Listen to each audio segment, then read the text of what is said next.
देख रहे हैं कहाँ पे नज़र है और क्या हम रेंज को तोड़ पाएंगे इस हफ्ते में, क्योंकि एक्सपायरी का वीक है और महीने के आखिरी उसमें दौर पे हैं।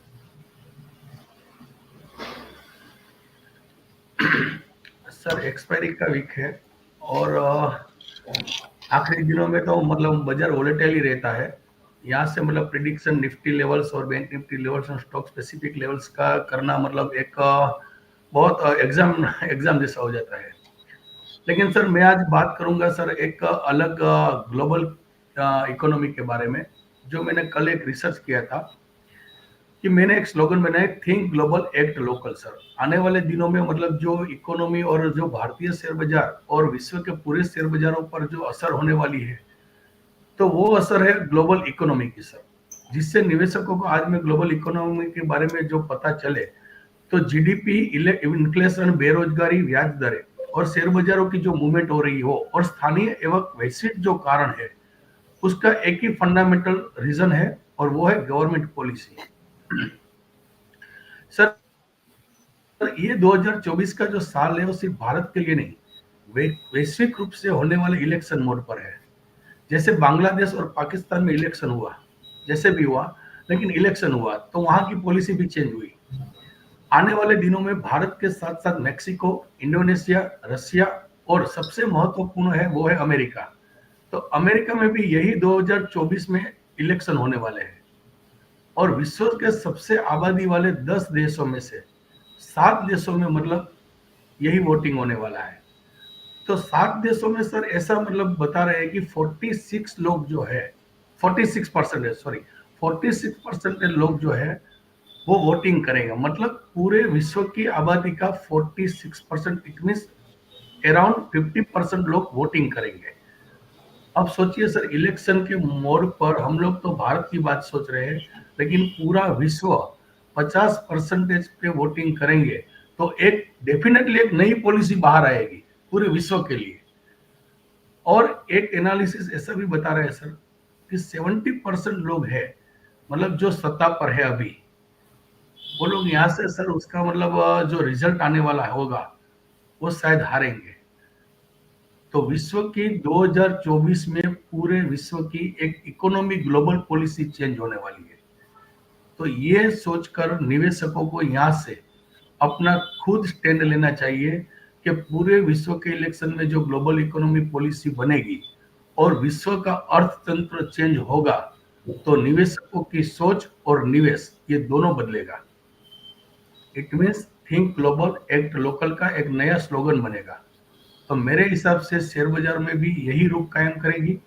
वैश्विक मोर्चे के साथ साथ स्थानिक बाजारों में भी स्थानिक निवेशकों द्वारा खरीदी जारी रहेगी। तो बाजार का जो रुख रहेगा वो मेरे हिसाब से ये एक नए स्लोगन के साथ आने वाले दिनों में पूरा भारतीय शेयर बाजार और वैश्विक शेयर बाजार पर ये असर करेगा।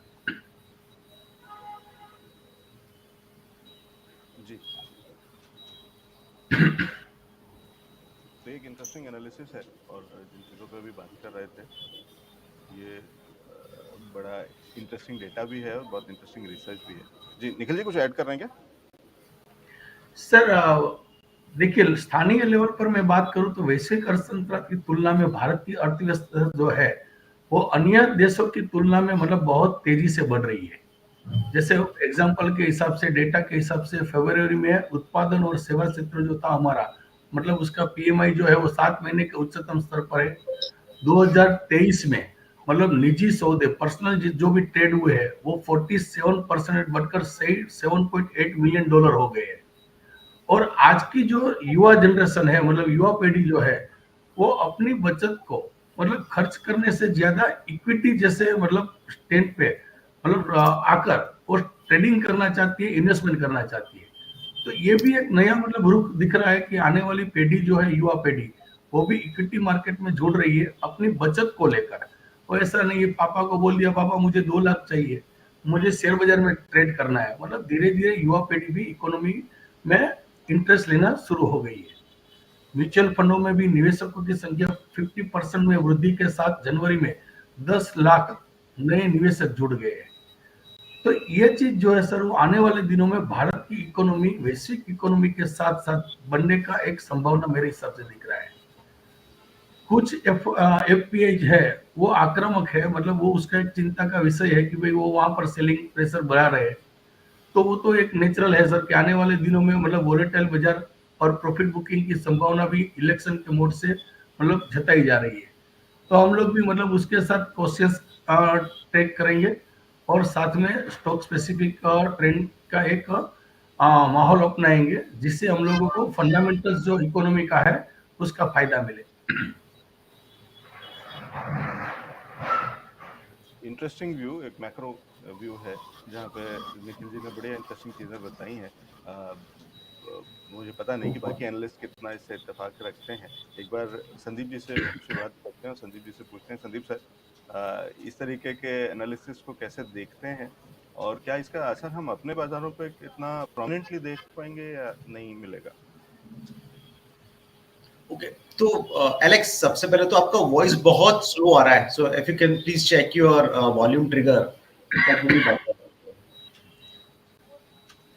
सेकेंडली, जहां तक निखिल जी ने बोला, देखिए मैक्रो लेवल पे कहीं कोई उनसे दो मत नहीं है, बिल्कुल करेक्ट बोल रहे हैं, वो थीम निकल कर आएगी, बट उस थीम को किस तरह से हम स्टॉक्स के ऊपर कैस्केड करते हैं, that would be an challenge. So मुझे लगता है कि कहीं ना कहीं स्टोरीज आपके सामने है, ग्लोबल डेवलपमेंट, चाहे वो इलेक्शन फ्रंट के ऊपर हो या फंडामेंटल नेचर के ऊपर हो, मुझे लगता है कि market has tendency to disclose everything. तो मुझे लगता है कि जहां तक स्टॉक्स की बात है, वही आपकी घिसी-पिटी स्टोरी सामने आएगी, जहां पर केमिकल काउंटर अच्छा करेंगे, बैंकिंग अगेन एक बेस बिल्डिंग करता हुआ नजर आएगा, एनर्जी के ऊपर जिस तरह से गवर्नमेंट का फोकस है, वहां पर आपको काफी अच्छे रिटर्न्स मिलते हुए नजर आएंगे। तो पोर्टफोलियो को कॉन्सेंट्रेट रखना की जरूरत पड़ेगी, और जो इस चीज को समझ पाएगा कि कितना कॉन्सेंट्रेटेड पोर्टफोलियो, कितनी राइट इक्विटी के साथ में आपको पार्टिसिपेट करना है, वो की है सक्सेस के लिए।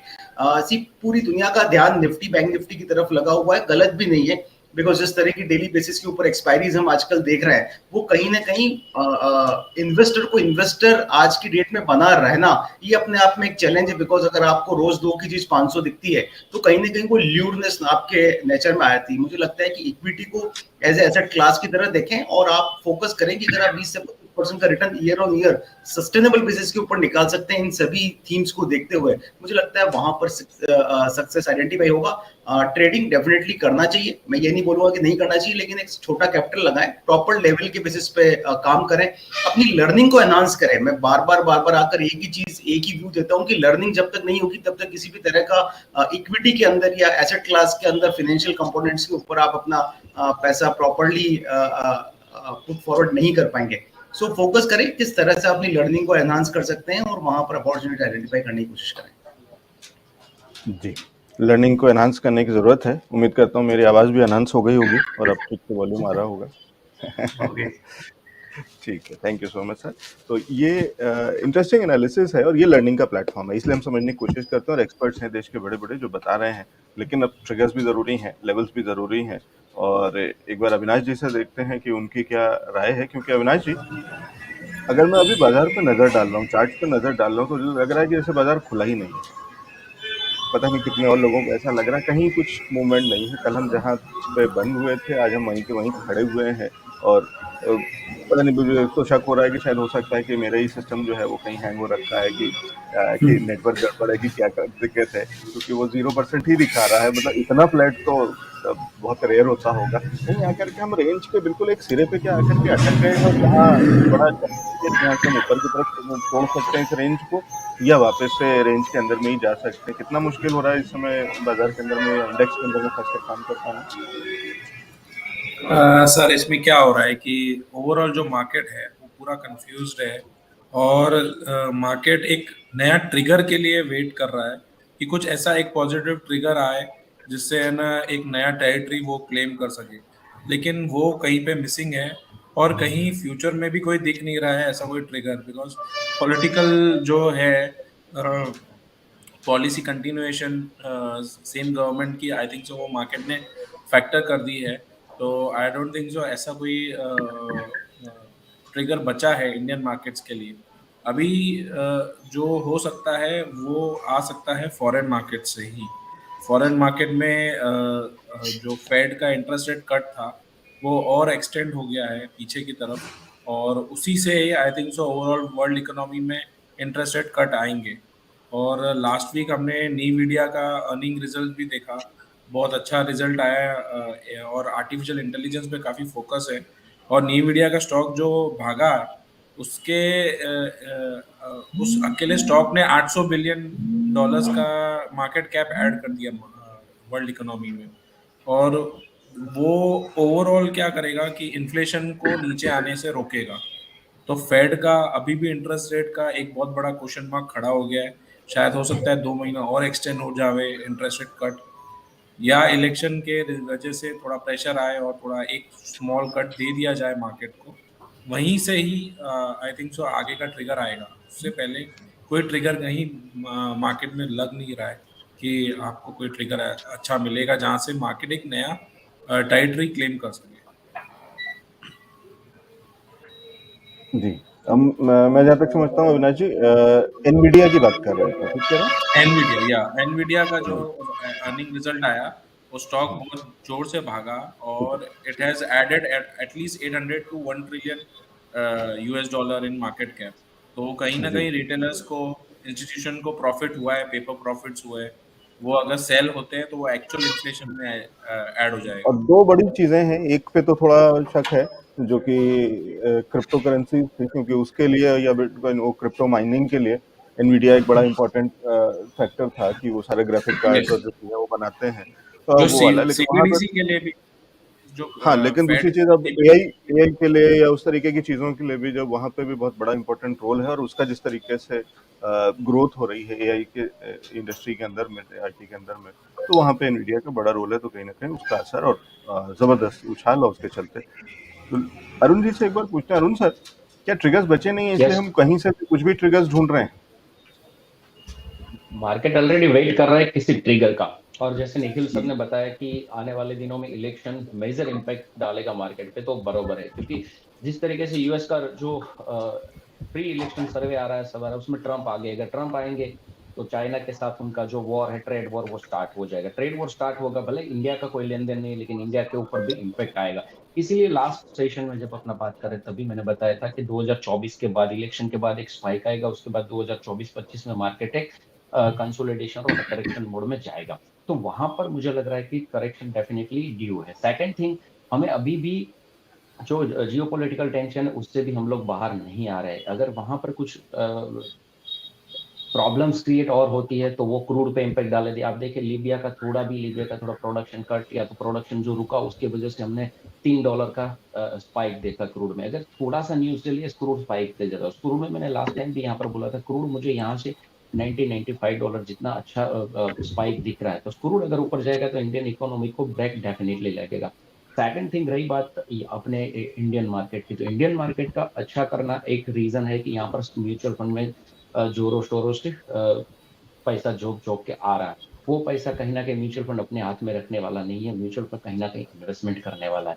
सेकंड, वो पैसा इन्वेस्टर का कहीं ना कहीं जिस दिन मार्केट में जो स्टॉक्स पे भी जिस तरीके से वैल्यू ओवर वैल्यूड स्टॉक्स में भी पैसा जा रहा है, वो जैसे बाहर आ रहे हैं। तो आप देखिए रेलवे स्टॉक के साथ जो हुआ, अभी नेक्स्ट देखिए पीएसयू बैंक, यहाँ पर दो ऑलरेडी अपने लास्ट टाइम डिस्कस किया था सर लवजीत सर कि मेरा पीएसयू बैंक में मैं बेरिश हूँ। मैंने स्पेशली एसबीआई बैंक और कैनरा बैंक दिया था। दोनों बैंकों ने देखिए ऊपर के लेवल से करीबन करीबन अच्छा खासा नीचे का डाउन ट्रेंड दिखाया है।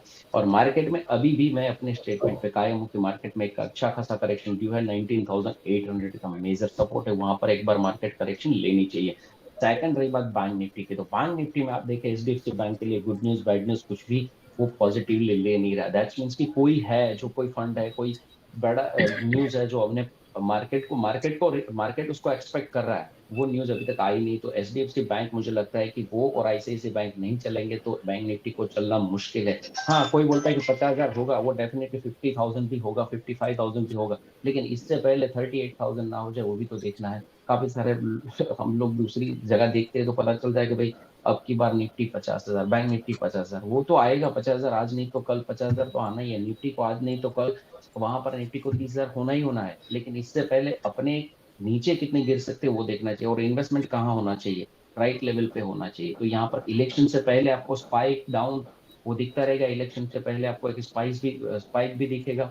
और करेक्शन भी आएगा, लेकिन जो जो भी मेजर करेक्शन आना है वो इलेक्शन के बाद आना है। इलेक्शन के बाद मुझे लगता है कि बजट आएगा, बजट तो वही कंटिन्यू रहने वाला है, क्योंकि government as per the survey और इंडिया में जिस तरीके का माहौल चल रहा है वैसा लग रहा है कि बीजेपी रूलिंग करने वाली है। तो यहाँ ज्यादा चेंजेस नहीं आएगा पॉलिसी में, लेकिन वर्ल्ड मार्केट का जो ट्रेड वॉर है, कुछ पॉलिटिकल जियो पॉलिटिकल बढ़ेगा। अगर यूएस में गवर्नमेंट चेंजेस होगा तो यहाँ पर जियो पॉलिटिकल और बढ़ेगा, तो ये थोड़ा हमारे मार्केट में भी इम्पैक्ट डाल सकता है। तो इसलिए मुझे लगता है कि मार्केट में कोशिश रहना चाहिए, और ये लेवल से तो मुझे लगता है कि इन्वेस्टमेंट नहीं करना चाहिए, प्रॉफिट बुकिंग ही करनी चाहिए। अब देखिए आज भी मार्केट अपने जब यहाँ पर शो चालू किया था तब आपने बोला था कि आज कुछ हो नहीं रहा है। अब थोड़ी देर पहले लवजीत सर ने पूछा था कि फ्लैट है, अभी देखने जाओ तो ऊपर के लेवल से 100 पॉइंट निफ्टी करेक्शन ले लिया with in the 6 to 7 minute में उसने करेक्शन ले लिया इतना।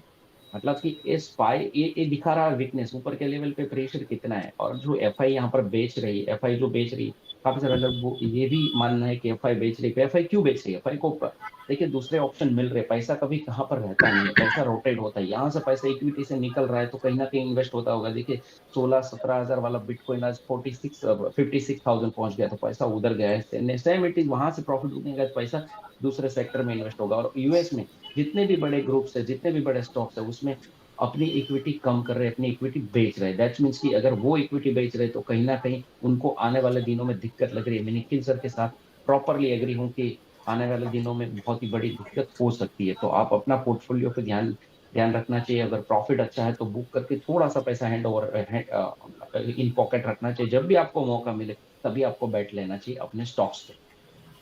जी ठीक है, तो वापस से संदीप सर के पास आ रहा हूँ एक कंक्लूडिंग रिमार्क के लिए। और उससे पहले एक बार बता दूं संदीप सर कि अरुण जी जो हैं, क्योंकि अहमदाबाद से आते हैं, तो दो चीज़ें हैं। अभी आपने सुना होगा उन्होंने किस तरीके से बताया कि सरकार बदलती हुई तो उन्हें नहीं दिखती है, या कहीं कोई संकट तो नहीं दिखता है। तो स्टेबिलिटी है, रहनी चाहिए, या शायद रहेगी, और ये उनका पर्सनल व्यू है। तो हम ये चैनल इसको एंडोर्स कहीं नहीं कर रहा है, लेकिन ठीक है। लेकिन वहीं पे कभी कभी होता क्या है कि दिल कुछ कहता है और दिमाग कुछ और कहता है।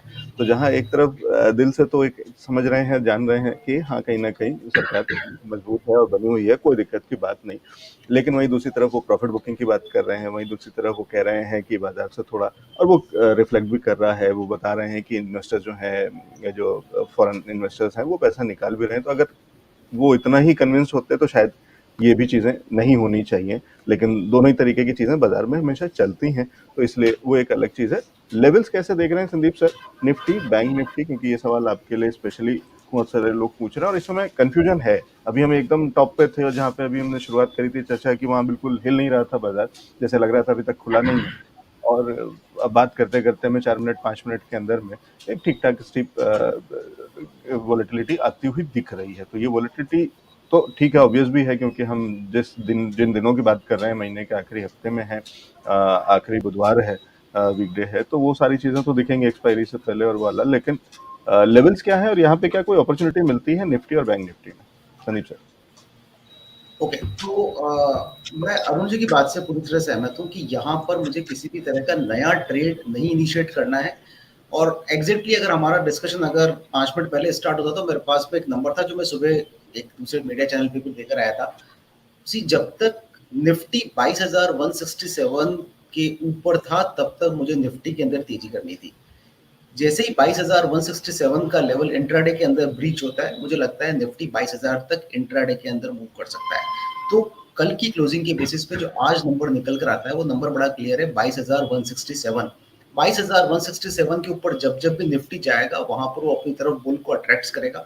अदरवाइज 22,167 के नीचे मार्केट कमजोर है और इंट्राडे में हम 22,030 22,032 तक फिसल सकते हैं। तो ये तो हुआ निफ्टी का इंट्राडे व्यू पहला। सेकंड चीज देखिए, इस पूरे मार्केट की कमजोर कड़ी है बैंक निफ्टी, और ये बैंक निफ्टी पिछले एक महीने से कमजोर कड़ी है जब उसने 47,800 के लेवल को ब्रीच करा। अब मैं बैंक निफ्टी में स्ट्रक्चरल बुल रन के अंदर तब आऊंगा जब हम 47,800 के ऊपर की क्लोजिंग करते हैं और नेक्स्ट डे मुझे उसका फॉलो अप बाइंग मिलता है। जब तक 47,800 के ऊपर की क्लोजिंग नहीं मिलती है तब तक किसी भी तरह का structural bull run bank Nifty के अंदर नहीं बनता है, फॉर वॉट एवर रीजन। कभी आपको रिजल्ट्स गलत मिलेंगे, कभी आपको ग्रोथ जो है, लोन जो है वो उनके एक्सपेक्टेड लेवल्स के ऊपर मार्केट डिलीवर करता हुआ नजर नहीं आएगा। फॉर वॉट एवर रीजन जब तक बैंक निफ्टी 47,800 के ऊपर ट्रेड करना स्टार्ट नहीं करता मार्केट वीक रहेगा, और यही ऐसा काउंटर है जो निफ्टी को भी नीचे की तरफ ड्रैग करेगा। तो 22,250 22,300 निफ्टी के लिए प्रॉफिट बुकिंग जोन है। आज भी हम ऑलमोस्ट उसी लेवल के आसपास आकर अपने आप को सरेंडर करते हुए नजर आए हैं मार्केट के अंदर। मुझे लगता है कि मार्केट के अंदर नई पोजीशन अगेन नहीं बनानी चाहिए। At the same time mid cap वाले जो काउंटर्स हैं जो निफ्टी का पार्ट नहीं है, या जहां पर थोड़ी सी ऑपरेटर ड्रिवन एक्टिविटी है, जो नीचे से बहुत ज्यादा गिर चुके हैं, वहां पर आपको अभी भी अपॉर्चुनिटीज मिलती रहेगी और वहां पर आपको डेफिनेटली वैल्यू मार्केट डिलीवर करता हुआ नजर आएगा। स्ट्रिक्टली निफ्टी आज के लिए 22,167 के ऊपर ही तेजी करना है। 22,167 अगर रीच होता है 22,030 के लिए आप वेट कर सकते हैं। सेकंड, बैंक निफ्टी की बात करें तो बैंक निफ्टी के लिए जो नंबर निकल कर आता है वो आता है 46,550 का। 46,550 जब तक मार्केट होल्ड नहीं कर पाता, मार्केट के अंदर डाउनसाइड रहेगी और हम 46,100 की तरफ जा रहे हैं। 46,550 के ऊपर ही तेजी करनी है। जब तक 46,550 तक हम वापस उसको रीगेन नहीं करते, किसी भी तरह की तेजी की पोजीशन नहीं बनाए, रादर आई वुड से 46,000 46,100 तक मार्केट आपको फिसलता हुआ नजर आएगा इंट्राडे पर्सपेक्टिव। जी, तो ये है इंटरेस्टिंग रेंज है, और रेंज के अंदर में लेवल्स बता दिए, बहुत क्लियरली बता दिए। इससे बेहतर को एनालिसिस या इससे बढ़िया तो आपको नंबर्स नहीं बताया जा सकता। मेरे ख्याल से निफ्टी और बैंक निफ्टी पर हमने ओवरऑल व्यू ले लिया है। कोई और एनालिस्ट अगर कुछ लेवल्स अगर यहाँ पे या स्ट्रेटेजी चेंज करना चाहता हो या अपडेट करना चाहता हो तो अभी मौका है। इंडेक्स में अगर आपको कुछ ऐड करना हो तो अरुण जी, अविनाश जी या निखिल जी कुछ बोलना चाहते हैं? सर निफ्टी में तो मुझे लग रहा है कि निफ्टी में मुझे लग रहा है कि यहाँ पर एक ब्रेकडाउन हुआ है 21,100 के नीचे, 22,100 के नीचे ब्रेकडाउन है। अगर यही थोड़ा सा मार्केट टिकता है, यहाँ पर सबसे ज्यादा कॉल जो पुट राइटर है वो 22,000 और 22,100 पे थे, वहां पर 22,100 का लेवल टूटा, 22,000 लेवल टूटता है तो यहाँ पर 21,800 के लेवल आपको देखने को मिल सकते हैं। और पर्सनली हम लोग यहाँ पर 21,950 के पुट शॉर्ट्स है और नेक्स्ट वीक के करीबन 400 से अपने क्लाइंट को सजेस्ट किया ये पोजीशन। और बैंक निफ्टी में मुझे लग रहा है कि क्लियर कट जो प्रीवियस लेवल है वही मेरा लेवल है और मैं वही लेवल पे टिका हुआ। 42,200 एक ड्यू है, वहां पर आना चाहिए बाजार। और वही पीएसयू बैंक ही मार्केट को नीचे लेके आएंगे। और प्राइवेट बैंक में तो साथ सपोर्ट है ही कि HDFC bank, ICICI bank batting कर ही रहे।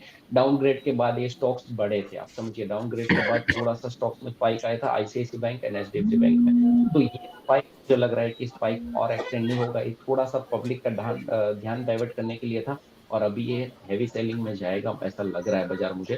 तो प्राइस ऑन सेल मार्केट है, आपको अच्छा मौका मिले ऊपर के लेवल पर जब भी रेसिस्टेंस के आसपास आए तो आप सेल करिए, या तो फिर अपनी नई पोजीशन शॉर्ट पोजीशन करनी है या तो लॉन्ग पोजीशन करनी है तो वेट फॉर एक करेक्शन। सपोर्ट के आसपास आने दीजिए। आज के लिए मुझे मेजर सपोर्ट लग रहा है 21,970 के आसपास है, वहां से मार्केट एक बार बाउंस ले सकता है। लेकिन देखिए 22,000 के आसपास भी पहुंच गया, 22,050 भी ब्रेक कर दिया। कहीं ना कहीं मुझे लग रहा है कि मार्केट में एक हैवी सेलिंग ड्यू हो रही है। जी, तो ये है। और अगर यहाँ पे याद दिला दूं कि अरुण जी ने पहले 19,800 तक के लेवल्स की बात करी हुई है निफ्टी के अंदर में, वो पुराने वीडियोस में है, ठीक है, उसका टाइम फ्रेम अलग होगा, लेकिन तो इसलिए कहीं ना कहीं इन सिंक है। आज भी स्ट्रेटेजी जो बता रहे हैं, जिस तरीके के लेवल्स की बात कर रहे हैं, कहीं ना कहीं वो कमजोरी और वीकनेस, तो डायरेक्शन वही है लेकिन लेवल्स थोड़े अलग हो सकते हैं। निखिल जी कुछ ऐड कर रहे थे ना?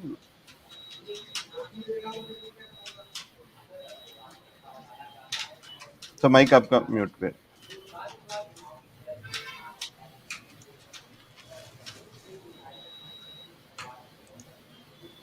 निखिल सर आपका माइक म्यूट पे, अगर कुछ ऐड करना चाहते हैं तो यहाँ पे बता सकते हैं।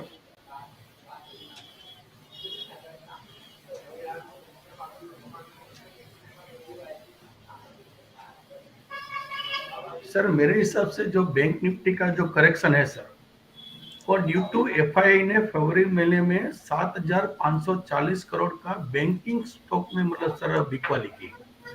अब देखिए 7,600 करोड़ मतलब बहुत बड़ी चीज होती है। तो एफआईआई मतलब आज की डेट में ऐसा सोच रही है कि यहाँ से बिना मतलब इलेक्शन के बाद अगर कोई भी नई खरीदी करना चाहे तो हम लोग करेंगे। तो जब ये एफआईआई माल बेच रही है तब तक बैंकिंग हो या मतलब अनदर स्टॉक हो या अनदर सेक्टर हो, इसमें मतलब बिकवाली तो आएगी। साथ में वैश्विक मोर्चे के साथ साथ स्थानीय बाजारों में स्थानीय निवेशक जो है वो पर अपनी नई खरीदारी में सतर्क हो गए हैं। क्योंकि उसको भी मालूम है कि एक प्रॉफिट बुकिंग आने वाला है। हमारी पैनल से, हमारे माध्यम से हम लोग मतलब बता ही रहे हैं कि ऊपर में मतलब एक पैनिक होना है और ये पैनिक होने के बाद करेक्शन आना है और करेक्शन के अंदर हम लोग नया बाइंग करेंगे। तो तेजी के बाजार में भाग जो ले रहे हैं, जो स्टॉक अभी, जो सेक्टर और स्टॉक, वो शेयरों की संख्या भी अभी घटने लगी है सर। धीरे धीरे मतलब वो जो मतलब जिसमें हम लोग, जैसे मान लीजिए कोटक बैंक है, आईसीआईसीआई बैंक है, एक्सिस बैंक है, एसबीआई है, हम लोग सोच रहे हैं कि भाई ये बैंकिंग सेक्टर चलेगा तो ये चलेंगे, लेकिन वो शेयरों में भी अभी धीरे धीरे मतलब बाइंग जो जोन है वो कम हो रहा है। स्मॉल कैप और मिड कैप है वो 70% सर ओवर वैल्यूड है। तो टेक्निकल लेवल पर देखा जाए तो निफ्टी और बैंक निफ्टी के मतलब करेक्शन के मोड में ये शेयर्स ने अभी आने वाले दिनों में भी मतलब इतनी मतलब बहुत खरीदारी का एक जो नजरिया है वो सावधानी से होने वाला है। तो निवेशक यहाँ पर अपनी खुद की मतलब एक नई सोच के साथ आए हैं कि आफ्टर इलेक्शन हम लोग नया फंड लेकर आएंगे। तो बाजार में मतलब डेफिनेटली एक करेक्शन, सब लोग हम जो मतलब बोल रहे हैं और सबके साथ मैं एग्री हूँ कि एक करेक्शन तो आना ही चाहिए। जी, ठीक है। तो ये सारा एनालिसिस और सारी चीज़ें सीखते समझते चल रहे हैं। और Sandeep sir, thank you so much, आपका दर्शकों की तरफ से धन्यवाद आ रहा है, आप तक पहुंचा रहा हूं कि आपके निफ्टी और बैंक निफ्टी में टारगेट्स हिट हो गए हैं और रिक्वेस्ट ये है कि आप रोज आया करिए। ठीक है, तो बढ़िया। तो ये है एनालिसिस, ये सारी चीज़ें बाजार में क्या हो रहा है। हफ्ते के लोएस्ट लेवल्स के आसपास बैंक निफ्टी काम कर रहा है, करीब 400 पॉइंट गिर करके ऑलमोस्ट 1% की कमजोरी आ गई थी, अभी थोड़ा सा बाउंस बैक आया, ठीक है। और लेकिन निफ्टी में अभी उतनी वीकनेस नहीं है कंपैरेटिवली, 0.66% की कमजोरी के साथ में 150 पॉइंट की गिरावट निफ्टी के अंदर है। ये सारी चीज़ें सामने सीखते चल रहे हैं बाजार के अंदर में काम कैसे करना है कैसा नहीं। खास शो है मार्केट लाइव, रोज सुबह लेकर के आते हैं 10 बजे मंडे टू फ्राइडे। अगले सेगमेंट में चलेंगे जहां लेंगे एक्सपर्ट्स के स्टॉक्स, कौन से